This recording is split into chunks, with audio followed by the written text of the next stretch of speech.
Disclaimer: Lore Olympus is a retelling slash reimagining of the Greek story of Hades and Persephone. Therefore, their character chart placement is dependent on their actions in the webtoon and not on their history. Thank you. You know, it was actually International Women's Appreciation Day earlier this month. And out of all the characters I could have talked about, I told you about Aphrodite, the petty goddess of beauty and love. Emphasis on petty. But to correct that, for these 2 weeks, I'm going to be talking about two different women who I think are pretty stellar. So this week, we're going to start off by talking about the goddess of the hunt and wild nature, Artemis. Now, compared to the other gods I've talked about, Artemis actually gets a lot of screen time, or I guess webtoon time, but especially due to her relationship with both of the main characters, both Hades and Persephone. But what's really interesting is we get to see both sides of her with both of these characters.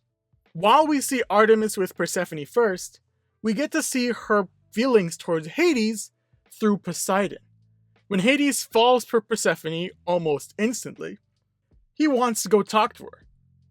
But she's with Artemis, who passionately hates you. Artemis really doesn't trust or like Hades.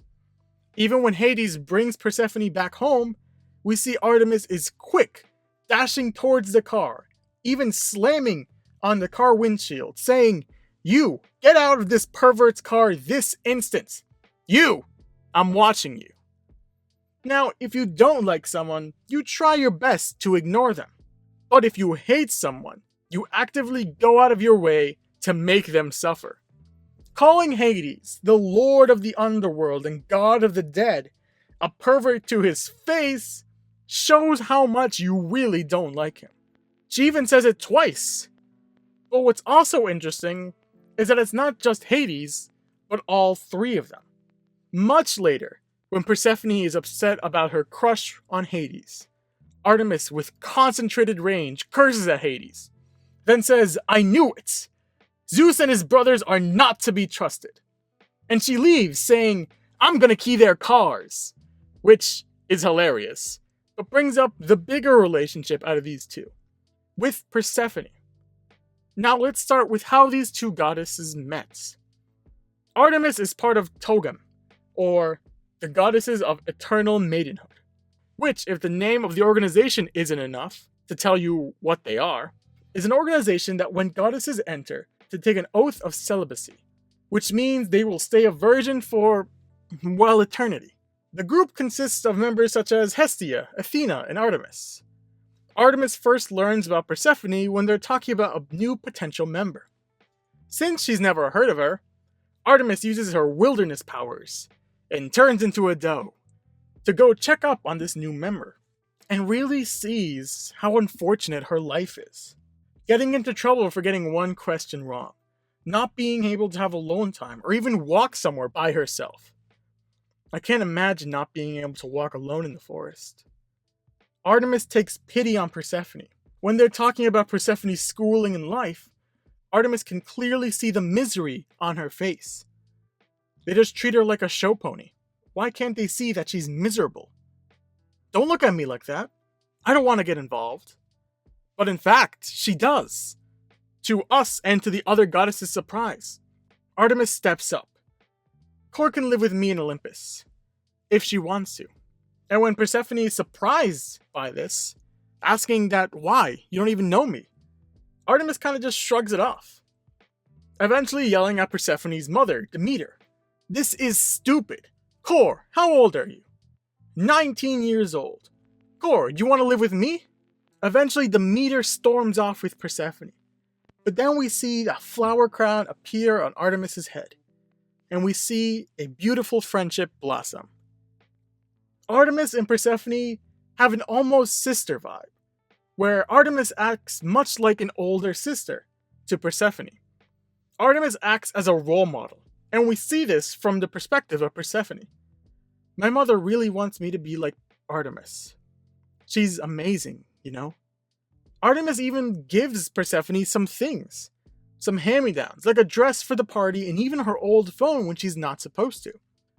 But there is a more pressing part to that personality.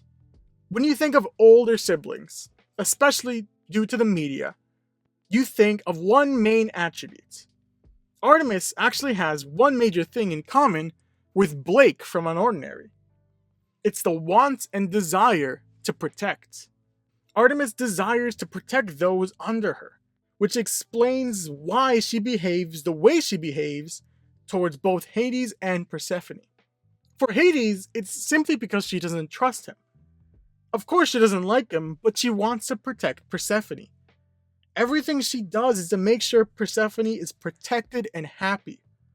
Calling Hades a pervert to his face might seem unnecessary, and it kind of is, but she doesn't know what Hades did to her. And those brothers have a bad reputation. When Persephone gets home, Artemis asks, "I was so worried about you. Are you okay? Look at you. Did anything happen with Hades? So he didn't touch you?" There's so much worry in her eyes and her speech. She's not just saying she's worried. She's really looking out for Persephone. Something else to point out is how often she breaks rules and regulations. Which is to say, like, almost never. The goddess of the hunt and wild nature almost never does anything against the rules. The literal worst thing she's done is key Zeus's car, which, I'll be honest, is hilarious and he kinda deserves it. But look at everything else she's done. The most rebellious things she's done almost always have her friend's best interest in mind. Things like giving Persephone her old phone. I've been thinking, I know your mother said you're not allowed to have a phone, but if you had one, then you could message me if you needed help. I thought you could have my old one. Artemis goes directly against the wishes of Demeter just to put a smile on Persephone's face. Which is also the case with Eros. As a member of the goddess of eternal maidenhood, it makes sense that she creates a proverbial and literal girls-only club. But when Eros brings apology donuts, they cave and let him in. It's very clear that he was let in because of the donuts. I mean, if one of my friends came in with donuts and I was mad at them, I'd probably forgive them. But I think for Artemis, she mainly let him in because they were apology donuts. Because he wanted to apologize. Even when Artemis gets tricked into believing that Persephone might be taking advantage of her by her stupid brother who is the worst, and I'll get to Apollo eventually. When Artemis confronts Persephone about her very friendly personality, it's all in her best interests. I need to talk to you about Hades. I know you think he's super fancy or whatever, but you need to face the facts. Those kings are all the same. They chew you up and spit you out. I've seen it happen over and over again. I'm serious. Persephone, I know you were on the phone with him for over 4 hours the other night. I'm sticking my neck out for you, but lately I'm getting the feeling that you're not taking this arrangement very seriously.